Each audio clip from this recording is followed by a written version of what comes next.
Bonjour tout le monde, je me présente, je m'appelle Mehdi et je suis magicien. Et j'interviens dans les établissements scolaires pour sensibiliser au harcèlement scolaire. Avec mon spectacle qui s'appelle Le Magicien Ose. Dans exactement un mois, jour pour jour, parce qu'aujourd'hui on est le 7 octobre et le 7 novembre, le jeudi 7 novembre, ce sera la journée nationale de lutte contre le harcèlement scolaire. Et là, j'ai décidé pendant un mois, tous les jours, jusqu'au 7 novembre, de sensibiliser sur ce sujet, d'en parler, parce qu'il faut en parler. Donc on va commencer d'abord par la définition du harcèlement scolaire et demain, on demandera à l'un de mes grands, à l'un de mes fils, qui a 7 ans, ce qu'il sait lui de cette définition, ce qu'il connaît et savoir un peu ce qu'il pense de ce qu'est du harcèlement et ce qui n'est pas du harcèlement scolaire.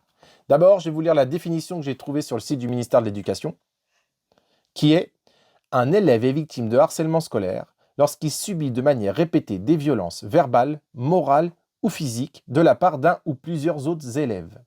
Ces actes de violence sont par exemple des insultes, des moqueries, des brimades, des rejets d'un groupe, des bousculades, des coups, des vols.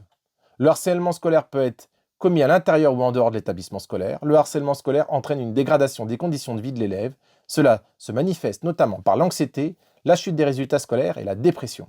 Ce qu'on ne dit pas dans la définition, c'est au bout de combien de temps ça devient du harcèlement scolaire. Donc moi, je vous pose la question. Au bout de combien de temps on peut dire que c'est du harcèlement scolaire?